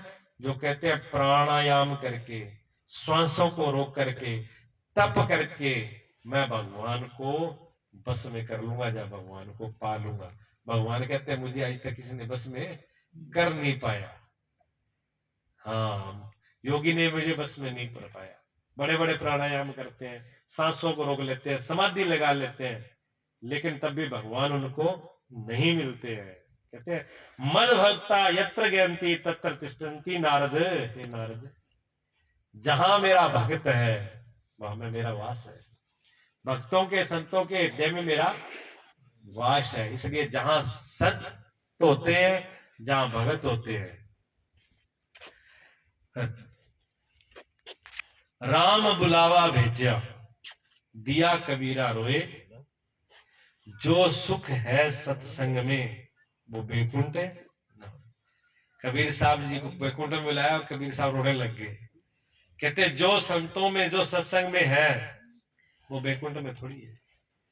सत्संग में ये मानस सिर्फ मनुष्य नहीं है, सत्संग में जीव नहीं है। बात ध्यान रखना, जहां सत्संग होता है वहां पर जीव नहीं होते, वहां माया नहीं होती है। ये सत्संग ऐसा है जो सत्संग से माया दूर हट जाती है, चारों कोश वहां से दूर हट जाती है। सत्संग का छोटा मोटा प्रभाव नहीं है। सत्संग में संतों और भक्तों का ही मेल होता है, और उनके जो मध्यस्थ होते हैं, बीच में होते हैं, वो भगवान होते हैं। उनका जो संबंध है भक्तों का और संतों का, वो भगवान से है। भगवान साक्षात रूप में विराजमान होते हैं सत्संग के अंदर। और जहां स्वयं परमात्मा विराजमान होते हैं, वहां ऐसी कौन सी दिव्य शक्ति होगी, कौन सा देवी देवता होगा जो न आना चाहेगा? विचार करो आप। जहां स्वयं परमात्मा, जहां राष्ट्रपति और प्रधानमंत्री खड़े हो, वहां ऐसा कौन सा मंत्री और कौन सा अधिकारी होगा जो कहे कि मैं नहीं आऊंगा? है ताकत? सबको हाजिरी देनी पड़ेगी। ललायित रहते हैं, इसलिए सत्संग के लिए ललायित रहते हैं। हनुमान जी तो सत्संग में पैरा देते हैं। हनुमान जी का तो वचन है कि जहां जहां सत्संग, भगवान राम को वचन दिया है कि जब जब आपकी कथा, आपका नाम होगा प्रभु, वहां मैं विराजमान रहूंगा। वहां स्वयं हनुमान जी खुद विराजमान रहते हैं। अब वो किस रूप में रहे ये तो नहीं कह सकते, किसी रूप में रह सकते हैं, क्योंकि हम सीधे सीधे हम रूप में आ जाए तो हम पहचान लेंगे, पहचान में वो आएंगे नहीं। ऐसे ऐसे रूप बना लेते हैं कि जिनको देख के लोग आंखें और फेर ले, आंखें घुमा लेते हैं कि इसका क्या दर्शन करना। हाँ, इसलिए पिछले पाप कर्म से, तुलसी पिछले पाप कर्म से हरि चर्चा न सुहाए। जहां तो किसी से लड़ मरे, जहां उठ के घर को, ये होता है। जब तक उसकी कृपा नहीं होती तब तक ये सत्संग मिलता नहीं है। इसलिए मैंने शुरू में कहा था कि आज की भागा दौड़ के अंदर, सबसे पहले शब्द मैंने ये बोला था भी आज की भागा दौड़ पर, आज की इस स्पीड के, इस रफ्तार के अंदर सत्संग होना कम बात नहीं है। सारी चीज के लिए टाइम मिल जाएगा, लेकिन सत्संग के लिए टाइम निकालना खंडे की धार है, वो सब काम में निकल जाएगा। हाँ, नींद सारा नहीं आवा है, आराम सारे रजाई सारा नहीं प्यारी है। ये अज्ञान है, ये तमोगुण है। नींद, आलस तमोगुण, ज्ञान है। ये ज्ञान हमें प्रिय है। अंधेरा जिसको प्रिय है उसको प्रकाश अच्छा नहीं लगेगा, प्रकाश हमको अच्छा नहीं लगता। उल्लू के लिए प्रकाश भी बहुत दुखदाई है, चोर के लिए प्रकाश भी बहुत दुखदाई है, चमगादड़ के लिए प्रकाश भी बहुत दुखदाई है। और जिसको प्रकाश ना समझाए, समझ लो कि ये चमगादड़ और उल्लुओं में है कोई रिश्तेदार, कोई नातो है, सागी ना तो कोई ना कोई हो सका है, फैमिली का आदमी होगा, यह हो सका है ना। तो संतों का दर्शन बड़ा दुर्लभ है। कबीर साहब इसको बताएंगे। एक भजन कर लें, फिर थोड़ा आलसी हो जाएगा। ठीक है, टाइम कितना हुआ है? 10 है, तो आधा घंटा और होगा। ठीक ठीक है, आधा घंटा और चल जाएगा। बोलिए सतगुरुदेव भगवान की। कितने संत विशुद्ध मिले हैं जही राम कृपा विलोके। के संत विशुद्ध उन्हीं को मिलते हैं जिस पे राम जी की कृपा होती है। अब भाव भरोसा मोह हनुमंता, बिन हरि कृपा बिन मिले नहीं संता। संतों से मिलने से क्या हुआ? उन्होंने, भगवान कहते हैं कि सबसे दुर्लभ मनुष्य शरीर, मनुष्य से भी संतों का संग है। क्यों? भगवान विराजमान होते हैं। जिसके भी अभी तक काज सवरे हैं, जिसकी भी बनी है, जिसका भी बिगड़ी बन गई, वो संतों के संग से है।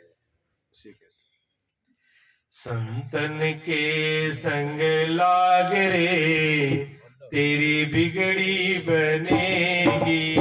संतन के संग लाग रे, तेरी बिगड़ी बनेगी। बिगड़ी बनेगी तेरी अच्छी बनेगी।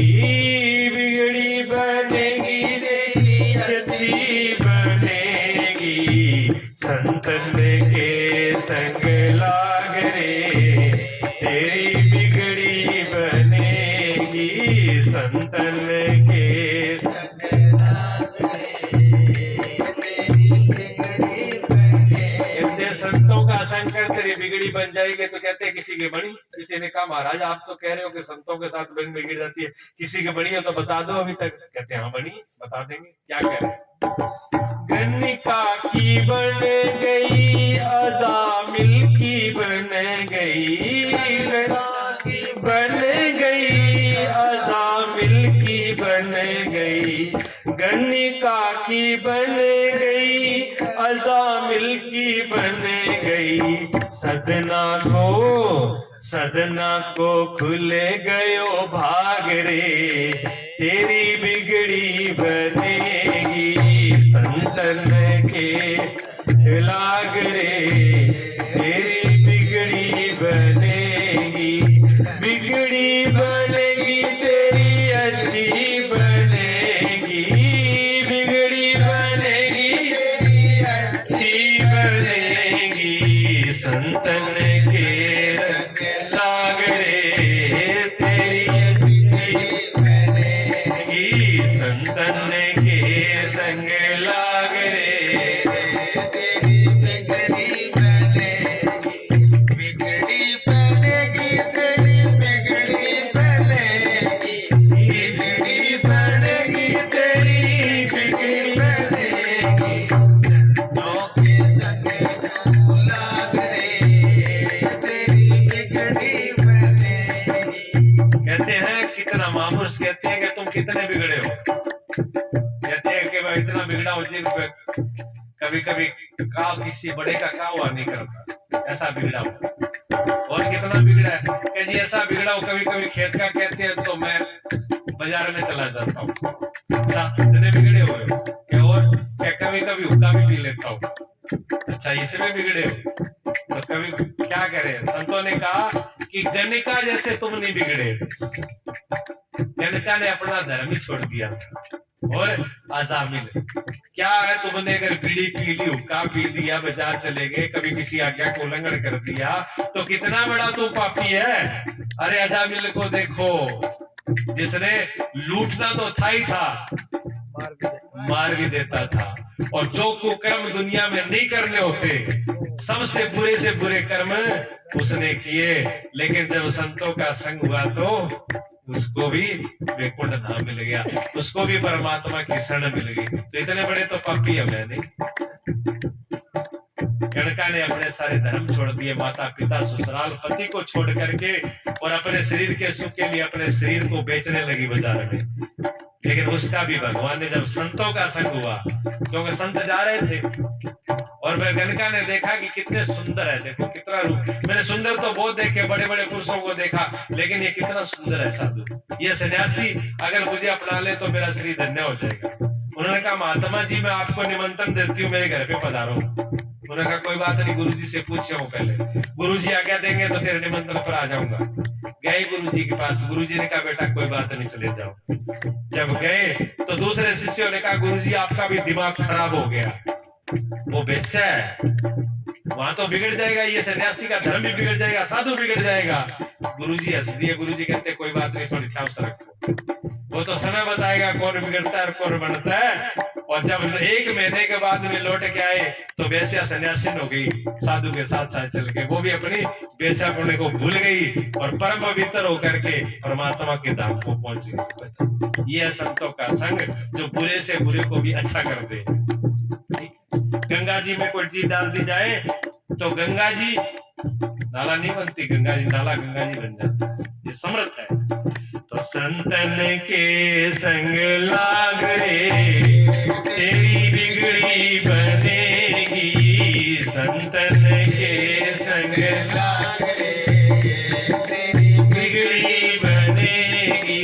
बिगड़ी बनेगी तेरी बिगड़ी बनेगी, बिगड़ी बनेगी तेरी बिगड़ी बनेगी। संतन के संग लाग रे, तेरी बिगड़ी बनेगी। संतन के संग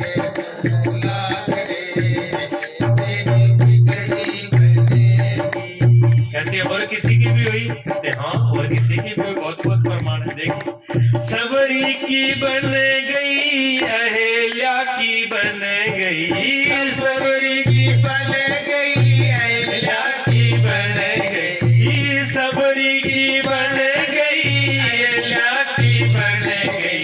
केवट को, अरे केवट को खुल गयो भाग रे, तेरी बिगड़ी बनेगी। केवट को खुल गयो भाग रे, तेरी बिगड़ी बनेगी। बिगड़ी बनेगी तेरी, बिगड़ी बनेगी, बिगड़ी बनेगी तेरी, बिगड़ी बनेगी। संतन के संग लाग रे, तेरी बिगड़ी बनेगी। संतन के संग लाग रे, तेरी बिगड़ी बनेगी। बिगड़ी बनेगी तेरी, बिगड़ी बनेगी। क्या कहा सबरी का? कहते हैं कुल, कोई कहता है मेरा कुल छोटा है, बड़े कुल का होगा वो भगवान की भक्ति करेगा। क्यों?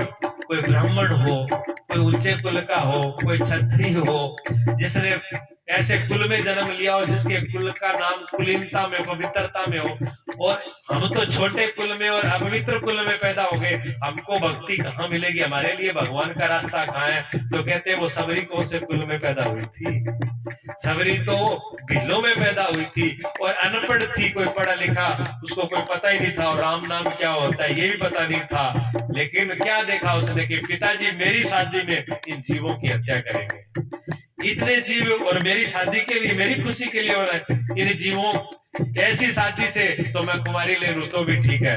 पिताजी ने कहा बेटा ऐसा होता नहीं है, संसार की रीति रिवाज है कि यह शादी होती है। तो क्या किया, रात को जानवरों को छोड़ दिया, छोड़ के जंगल में चली गई। अब उसको ये भी पता नहीं था कि मैं जंगल में कहाँ जाऊंगी, लेकिन मालिक साथ देता है, उसने जीवों को आजाद कराया, जीवों पे दया करी, जीवों को मुक्ति दिलाई। तो उसके मुक्ति के द्वार खोलने के लिए मतंग ऋषि मिले जंगल के अंदर। देखो भगवान ने कैसा प्रबंध किया।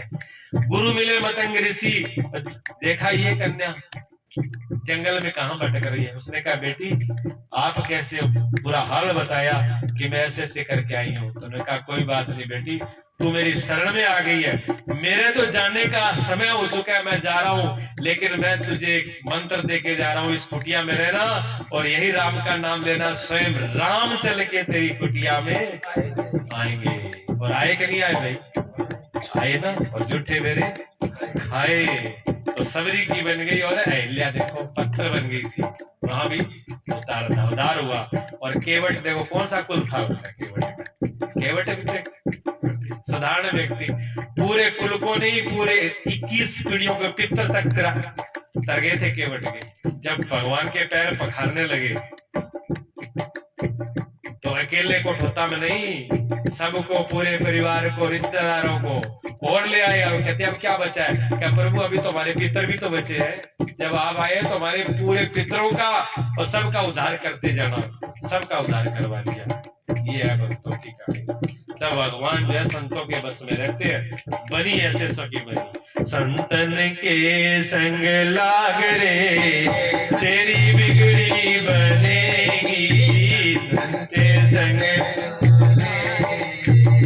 तेरी बिगड़ी बनेगी, बिगड़ी बनेगी तेरी अच्छी बनेगी, बिगड़ी बनेगी तेरी अच्छी बनेगी। संतन के संग लाग रे, तेरी बिगड़ी बनेगी, लाग रे, तेरी बिगड़ी बनेगी। कहते हैं प्रभु आपने बड़े बड़ों के नाम गिना दिए। भगत जी ने कहा कि महाराज आपने तो बड़े छोटे छोटों के नाम गिना दिए कि केवट तर गए, चढ़ गई, छोटे छोटे कोई बड़े कुल में भी तरा क्या? कोई बड़ा आदमी भी तरा है, कोई राजा हो, कोई मंत्री हो, कोई अच्छा अपने आप को आता हो, बड़े पद पर हो, ऐसा भी कोई तरह है? बिल्कुल। संतों ने कहा हाँ वैसा भी तरह है। कौन तरह? सुग्रीव की बन गई, भविष्ण की बन गई, सुग्रीव की बन गई, भविष्ण की बन गई, हनुमान को खुल गयो भाग रे, तेरी बिगड़ी बनेगी। खुल गयो भाग रे, तेरी बिगड़ी बनेगी। संतन के संग लाग रे, तेरी बिगड़ी बनेगी। बिगड़ी बनेगी तेरी अच्छी बनेगी, बिगड़ी बनेगी तेरी अच्छी बनेगी। संतन के संग लाग रे, तेरी बिगड़ी बनेगी। संतन के संग लाग रे, तेरी बिगड़ी बनेगी। सुग्रीव कौन थे? सुग्रीव एक राजा थे, अच्छे पद पर थे दोनों, बलि और सुग्रीव। आज बलि बड़े पद पे, ये राजा के पद पे रहे, लेकिन जब बड़े भाई पद पर थे तब ये मंत्री के पद पर रहे, छोटे भाई सुग्रीव। लेकिन थोड़ा सा देखो, माया जो है ना, माया मत भेद कर देती है, बड़ों बड़ों में कर देती है, भाई भाई में मत भेद कर दे, बाप बेटा में कर दे, मित्र मित्र में कर दे, परिवार परिवार में कर दे, सास बहू में कर दे, बहन बहनों में कर दे। ये माया ऐसी है। इसलिए इस माया से मत भेद से बचने के लिए एक ही रास्ता है, संतों का। सत्संग और संतों का शरण अगर लेके रखोगे, और सिर्फ यही नहीं है कि सत्संग में चले गए और सत्संग खूब सुनी, महाराज जी सत्संग खूब बढ़िया सुनाई, और चले जदे पल्ला झड़का के चले, बैठे झड़का दियो महाराज थे थारो रखो, मैं तो जिसा हमेशा ठीक है, तो बात बढ़ने वाली नहीं है। पल्ले में डाल के ले जाना, गांठ बांध करके हृदय में। जो संतों के वचन है, उन्होंने जिसने हृदय में धारण कर लिया उसका बेड़ा पार है। जब बीज बीजते हैं ना किसान, तो जमीन के गर्भ में जो बीज होता है वही अंकुर होकर फसल देता है, और जो बीज बाहर ही पड़ा रह जाता है वो फसल नहीं देता है। पहले तो अंकुर ही नहीं होगा, और अंकुर हो गया तो उसमें कुछ बढ़ने वाला नहीं है। ये बीज हृदय में जाने दो, महापुरुषों के जो वचन है इनको हृदय में बोने दो, ये फसल आएगी, जरूर आएगी। तो मत भेद हो गया किन में? भाइयों में। किसके भाइयों में हुआ? सुग्रीव और बलि के। तो मेल किसने? हनुमान जी वहां संत रूप में मिले, और राम जी से मेल करवा करके फिर उनका समाधान हुआ। और भविष्य देख लो, भविष्य के पास तो लाल बत्ती वाली गाड़ी थी, मंत्री बड़े थे ना, सेंटर के मंत्री थे वे, बड़े मंत्री थे, बड़ा ओहदा था, रावण के मंत्री थे, और लाल बत्ती वाली वीआईपी गाड़ी थी।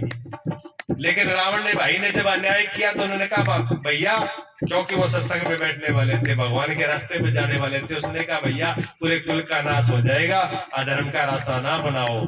लेकिन उन्होंने कहा चल हमारी लाल बत्ती वाली गाड़ी लेकर के, और गुणगान उसका करता है दूसरी पार्टी का, हमारी पार्टी का होकर के, और बदल बदलू आदमी, अजय तुझे वही चाहिए तो उसी पार्टी में चला जा। उन्होंने कहा ठीक है, बिना बत्ती के रह लेंगे, लेकिन जाएंगे धर्म की तरफ। बिना गाड़ियों की बत्ती उतार दी, बड़पन उतार दिया, मंत्री का पद उतार दिया, लेकिन धर्म के लिए गए कहां? संतों के रास्ते पर, महापुरुषों के रास्ते पर। उनका कल्याण हो गया रास्ते के। और हनुमान जी तो हनुमान जी है, कहते बंदर का रूप था, चाव लगावा। मंत्री राजा संतों की शरण से चले गए, दुष्ट लोग शरण के चले गए, उनकी कीमत बढ़ गई। हनुमान जी तो कहते हैं कि मेरी हालत पूछो ही मत, खुद कहते हैं हनुमान जी, क्या मेरा तो सुबह सुबह कोई दर्शन भी नहीं करना चाहता। कहते बंदर का मुंह लग गया, दिन के पहले मुंह है, क्या मेरा तो नाम ही चलिया दिन के उड़ते ही का बंदर बोला किन्ने मेरा मुंह लग गया, आज को पूरा दिन ही खराब कर दिया मन तो ये गाल काटा है। हनुमान जी का स्वरूप सुंदर नहीं है, लेकिन भगत है, संतों का संग है। आज हनुमान जी को जितना पूजे जाते हैं, बताइए आप, हनुमान जी की पूजा जितनी होती है किसी की हो रही है? किसका प्रभाव है? ये संतों का संग है, ये महापुरुषों का प्रभाव है। संतन के संग लाग रे, तेरी बिगड़ी बनेगी। संग लाग रे, तेरी बिगड़ी बनेगी, बिगड़ी बनेगी तेरी अच्छी बनेगी, बिगड़ी बनेगी तेरी अच्छी बनेगी। संतन के संग लाग रे, तेरी बिगड़ी बनेगी। संग लाग रे,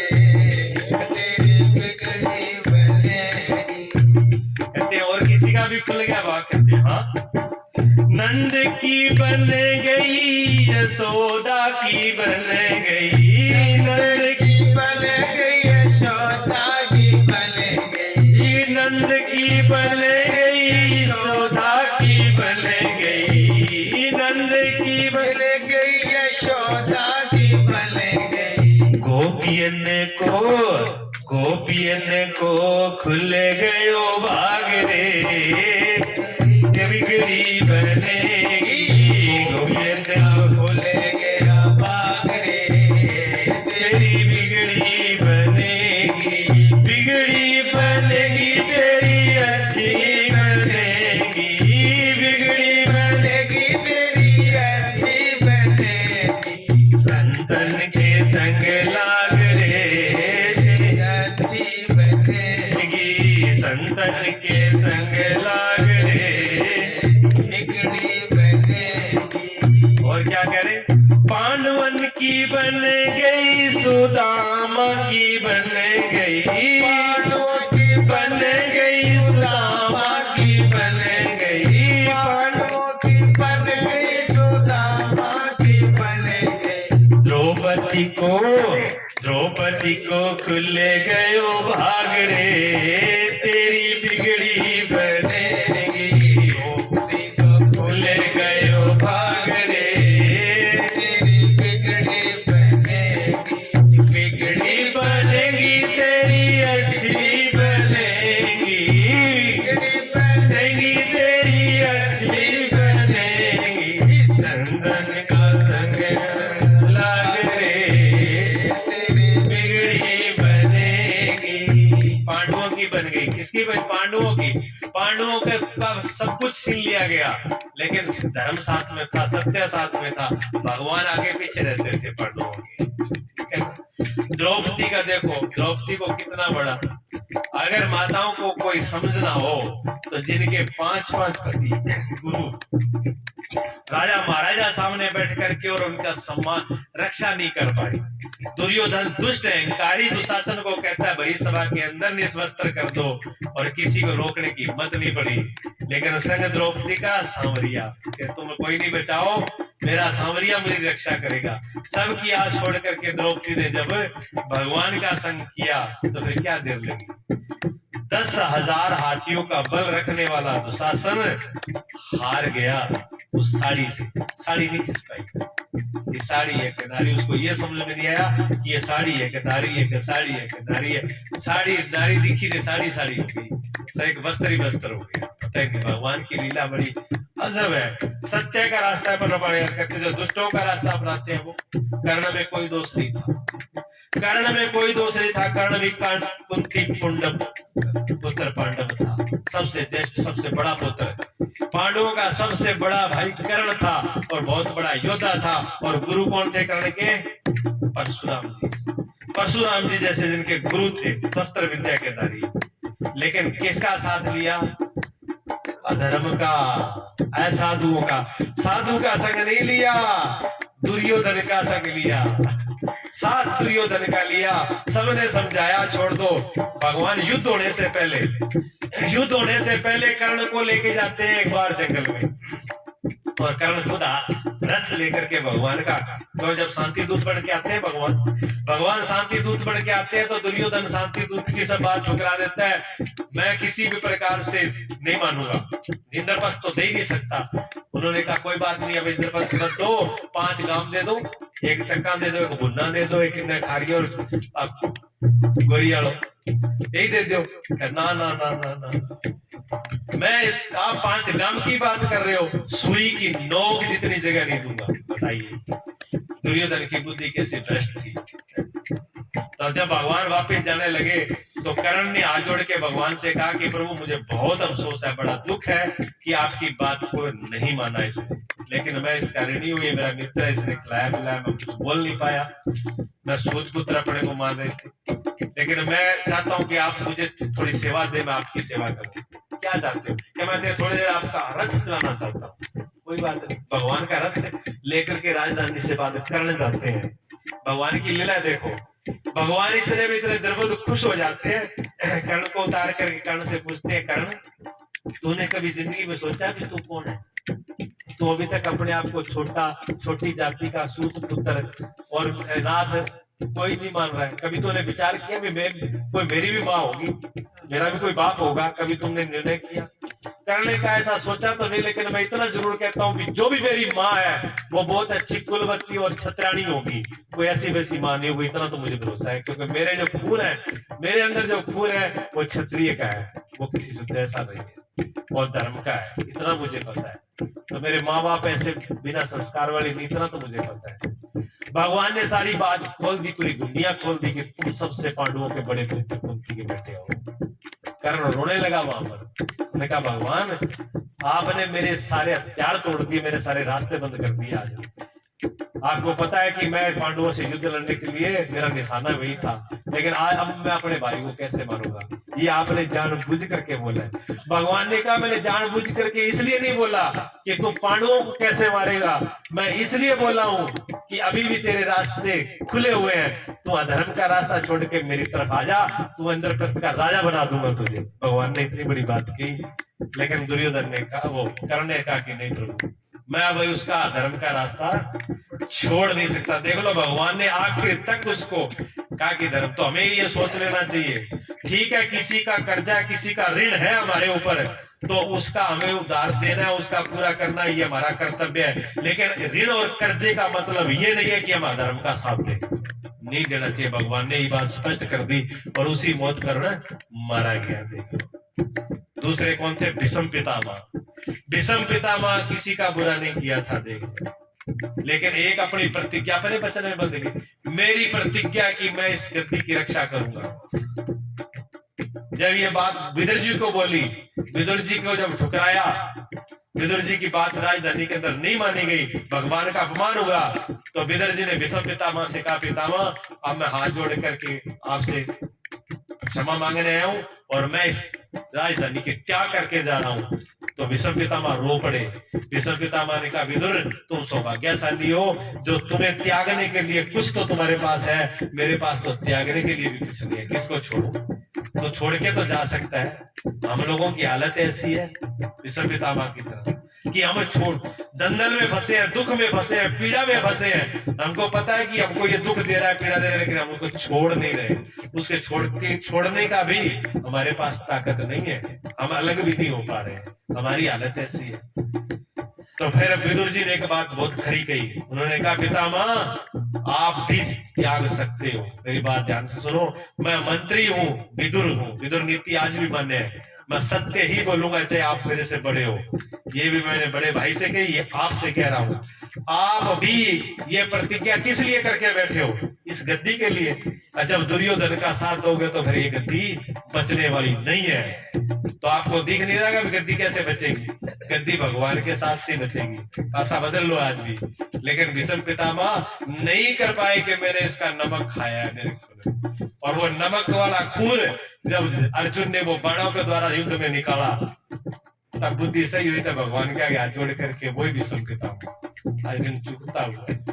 तो दुष्ट का संग करके भीष्म पितामह जैसे निर्दोषी, पवित्र और पुण्य आत्मा को भी बाणों की सैया पर सोना पड़ा। ऐसा दुष्ट का संग है। दुष्ट संग दे विधाता, बर बर बार नरक का दाता। तुलसीदास जी ने कह दिया, हे प्रभु आप मुझे नरक का वास दे देना, पर दुष्ट का वास साथ मत देना, दुष्ट आदमी का संग मत देना, दुष्ट असाधु का संग इतना बुरा है। तो ये संतों की संग की मैं संतों के संग से बन जाती है। संतन के संग लाग रे तेरी बिगड़ी बनेगी, संतन के संग लाग रे तेरी बिगड़ी बनेगी, बिगड़ी बनेगी तेरी अच्छी बनेगी, बिगड़ी बनेगी तेरी अच्छी बनेगी, संतन के संग लाग रे तेरी बिगड़ी बनेगी,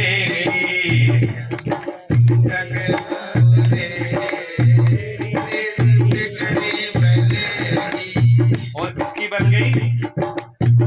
कर्मा की बन गई, रत्ना की बन गई, कर्मा की बन गई, रत्ना की बन गई, कर्मा की बन गई, रत्ना की बन गई।